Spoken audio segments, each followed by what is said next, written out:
Good morning, my Real News Midday TV family. Thank you so much for tuning in this morning, and I'm wishing for everyone a wonderful and a blessed Sunday. And in the news this morning, concerns grow as the 13-year-old girl reported missing. An Ananda alert has been activated for 13-year-old Kaylee Taylor of Highgate, St. Mary, who has been missing since Friday, September 3. She is of dark complexion, slim build, and is about 163 centimeters or 5 feet 4 inches tall. Reports from the Highgate police are that at about 5:20 p.m., Kaylee was last seen in Richmond Park in the parish. Her mode of dress at the time she went missing is unknown. All efforts to locate her have proven futile. Anyone knowing the whereabouts of Kaylee Taylor is asked to contact the Highgate police at 876-992-2233, the 119 police emergency number, or the nearest police station. 18-year-old man accused of carrying out a gun attack during family disputes. An 18-year-old man has been charged with several offenses following an alleged gun attack in Dunbar's River, Savannah Lamar, Westmoreland. The man, Ojo Clark, a laborer, has been charged with shooting with intent, assault at a common law, possession of a prohibited weapon, and using a firearm to commit a felony. According to police report, at about 9 a.m. on August 22, Clark and his relative entered the home of the complainant and an argument developed. According to police report, during the altercation, Clark allegedly pointed a firearm at a man and threatened to kill him.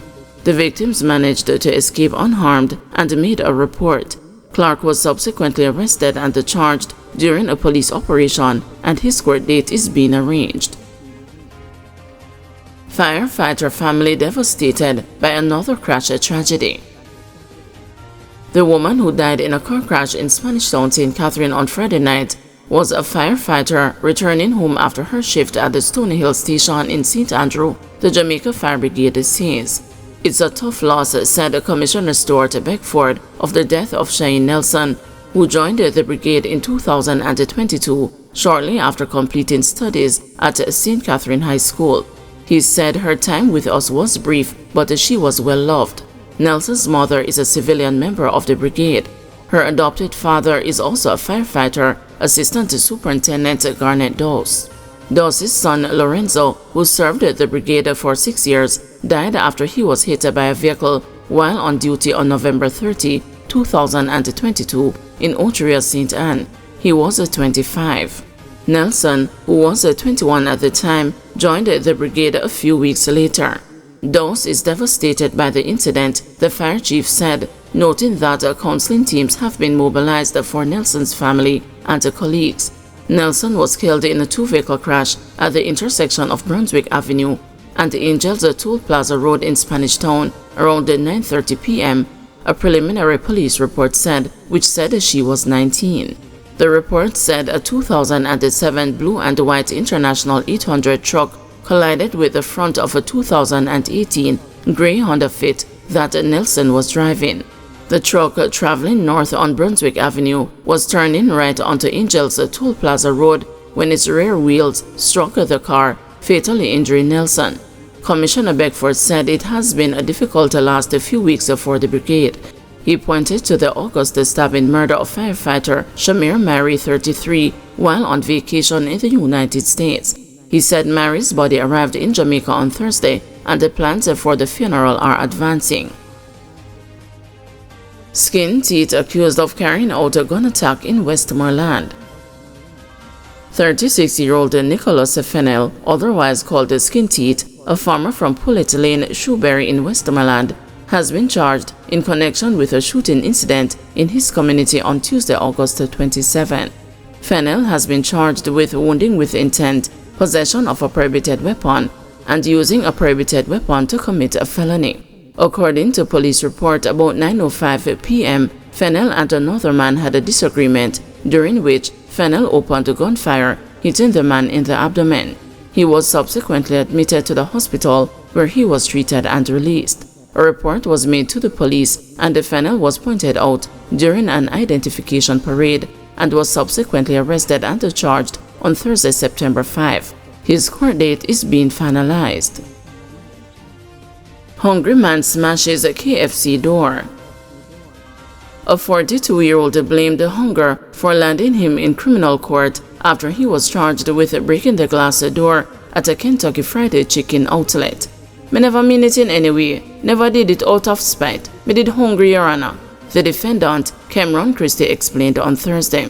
Christie, who pleaded guilty to malicious destruction of property before Senior Parish Judge Sanchia Burrell, recounted that he had purchased a meal at the KFC but became frustrated when the food wasn't immediately ready.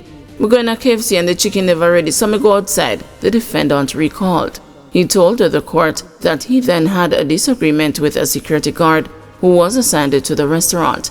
The nature of the standoff was not stated, but the court heard that the situation escalated when Christie and the security guard got into a scuffle. The security guard shared, "He was tussling with me and him boxed me and me sight it. Me I go fi box him back and him sight me. And he took off from me and ran into the door." When questioned by the judge about his previous court appearances, Christie replied, "No, Your Honor, I've only been arrested for weed." Burrell advised Christie to stay away from drugs, saying, "You need to leave the weed alone, it's not doing you any good." The cost of the damaged door was not specified, but the prosecutors noted it had been replaced since it was insured. Burrell imposed a fine of $50,000 or 30 days in prison and cautioned Christie to avoid future incidents. Woman allegedly throws urine on neighbor. Persons who attended the Kingston and St. Andrew Parish Court on Thursday were left stunned after hearing allegations that a corporate area woman threw urine on her neighbor. The allegations startled Senior Parish Judge Sanchia Burrell, who questioned if the accused woman, Chanel Smith, should be charged with another offense. "Maybe an information should be laid for emptying of privies," Burrell said.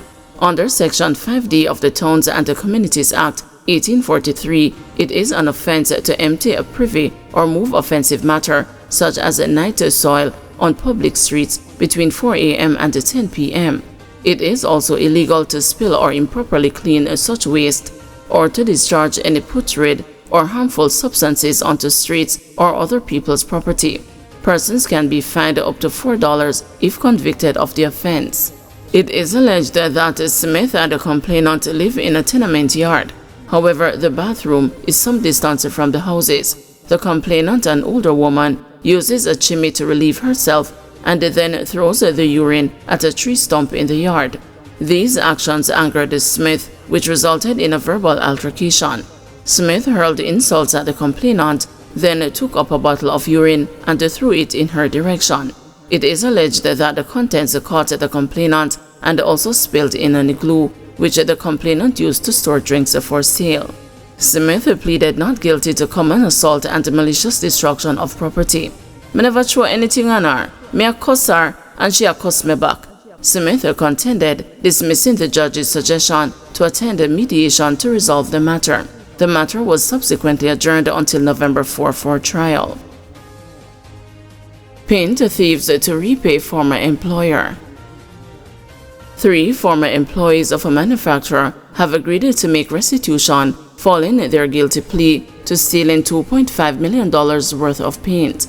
According to the complainant, the theft was captured on the store's surveillance camera, which saw the defendant, Thaddeus Wignall, Natalie McLaurin, and Brandon McMorris pushing trolleys of paint out of the store and loading them into a motor vehicle.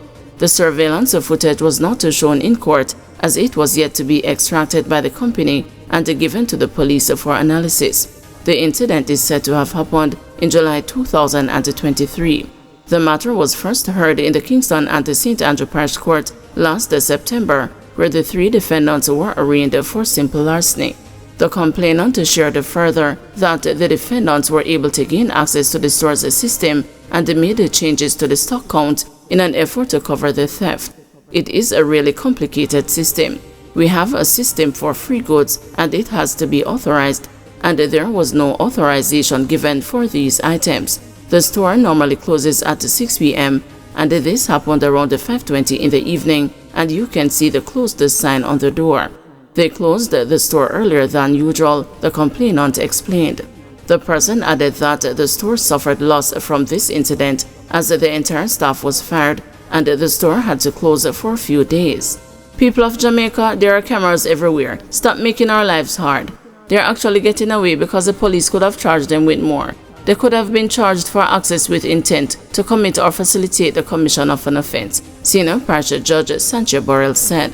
Wignall, McLaurin, and McMorris indicated their intention to make restitution to the complainant and had their bills extended until December 6, when payment is to be made.